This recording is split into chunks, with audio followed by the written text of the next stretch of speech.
ሰላም ቤተሰቦቼ እንዴት ናችሁ? እስቲ ዛሬ አንዳንድ ነገሮች እንድንነጋገር ፈልጋለሁ። ለህይወት ጠቃሚ የሆኑ ምክሮች አሉ ማለት ነው እና እነዛ ላይ እንነጋገራለን። ንጹህ አየር መተንፈስ ጥሩ ነው ይመስለናል።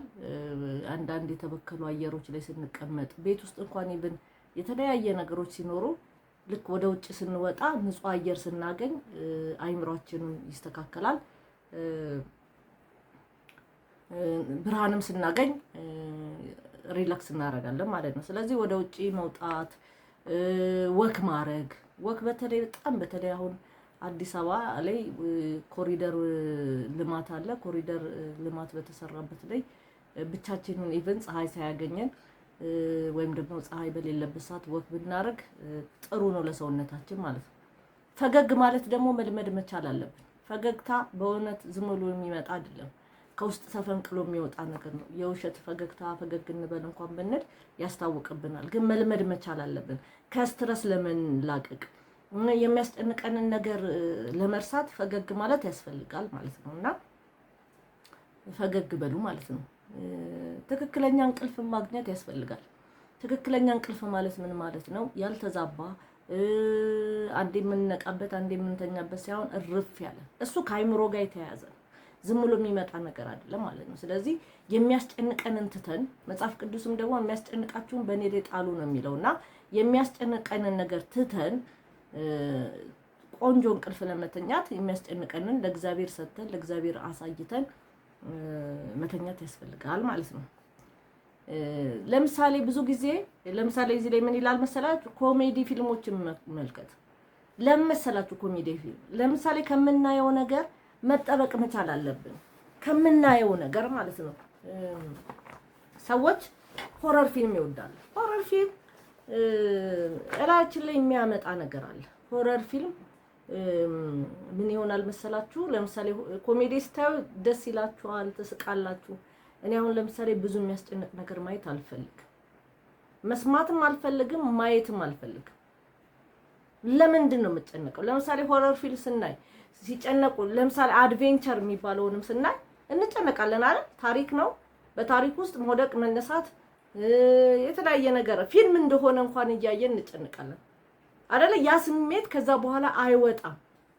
ምን እንደምትሰሙ ተጠበቁ እንደሚባለው ሁሉ አንዳንዴ እኔ ምን እንደምታዩ ተጠበቁ የሚባለውን ነገር በጣም ነው ማለት ነው። ምክንያቱም የሚያስጨንቅ ነገር ስናይ እንጨነቃለን ማለት ነው። ስለዚህ ኮሜዲ ማየት ደስ ይላል፣ ያስቃል፣ ደስታን በውስጣችን እንትን ይላል ማለት ነው።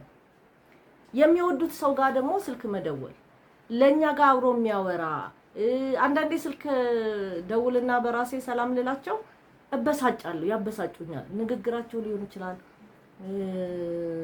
አለመስማማት በስልክ ውስጥ ሊፈጠር ይችላል እና ያናድዳል ማለት ነው። ስለዚህ አንዳንዴ ባልደወልኩ ኖሮ ይላል። አንዳንዴ ደግሞ በውስጣችሁ ሲፈስ መልካም ነገር ሲፈስ ጥሩ ነገር ሲፈስ ይሰማችኋል። ከዛ ከምታወሩት ነው መልካም ነገር ስለምታወሩ ማለት ነው። ከሰዎቹ ጋር መልካም ነገር ስለምታወሩ ሌላውንም መርዳት እንዲሁ ደስ ይላል። ለምሳሌ የተቸገሩ ሰዎች ስታዩ 10 ብር ሰጥታችሁ ለእናንተ 10 ብር ምንም አይደለም፣ ለእነሱ ግን በጣም ደስ ሲያሰኛቸው ታያላችሁ። እኔ በተለይ ባለፈው ጊዜ ያው ነግሬያቸዋለሁ በቲክቶክ ላይ በየጊዜው የማገኛቸውን ሰዎች ለማብላት ለስራ ጉዳይ በሄድኩበት ቦታ ላይ እንደዚህ ማጋጠማቸው ምግብ እየታዘዘላቸው ይበሉ ነበርና ደስታቸውን ሳይ በጣም ደስ ይለኝ ነበርና ሌላውን መርዳት በጣም ደስ ይላል። የአካል እንቅስቃሴ ማድረግ ቅድም ወክ ብለናል፣ ስፖርትም መስራት ይጠቅማል ማለት ነው። ሌላው በጣም ያልተለማመደው ነገር ልንለማመደው የሚገባ ነገር ቢኖር ራስን መንከባከብ። አሁን ብዙ ሰዎች ምን ራሷን እንዲህ ትላለች፣ የምትለብሰው ልብስ ሁሌ መቆነጃጀት፣ ሁሌ ምናምን መቅለብ። የስ ራስን ስትንከባከብ ነው ሌላውንም እንደሚያስፈልገው የምታምነው ማለት ነው። አዎንታዊ ነገሮችን ማሰላሰል፣ መልካም ነገሮችን ማሰላሰል። ወደኩኝ ልጠፋ ነው ምናምን የሚለውን ነገር ሳይሆን መልካም ነገርን ማሰብ ማሰላሰል ደግሞ ይጠቅማል ማለት ነው። የደስታን ቦታ መፍጠር፣ በቃ አካባቢያችን ላይ ደስታ እንዲኖር የደስታን ቦታ መፍጠርም እንደዚሁ አስፈላጊ ነው። የማህበራዊ ሚዲያ ጊዜ መገደብ፣ ይሄ በጣም በዚህ ዘመን የሚያስፈልግ ነው። ማህበራዊ ሚዲያ ላይ የምንሰራውን ነገር ማህበራዊ ሚዲያ ላይ አንዳንዴ እኔ ቲክቶክ ውስጥ ገባና በጣም የሚገርመኝና በጣም የሚቆጨኝ ነገር አሁን ለምሳሌ ቴሌቪዥን አልከፍትም 11 ሰዓት ላይ እመጣለሁ ከስራ ስራዬን ጨርሳለሁ አልከፍትም ግን ተተክቷል ማህበራዊ ሚዲያ ቲክቶክ ላይ ይገባለሁ እንደዚህ ወደ ላይ ያደረኩኝ 5 ሰዓት ሊፈጅ ይችላል እውቀት አላገኝም ማለት አይደለም እውቀት ላገኝ ይችላልው ግን እንደዚህ አይነት ጊዜን ከእግዚአብሔር ጋር በየሃይማኖታችሁ ላይ ያለ ከእግዚአብሔር ጋር ብታጠፉ ከፈጣሪያችሁ ጋር ብታጠፉ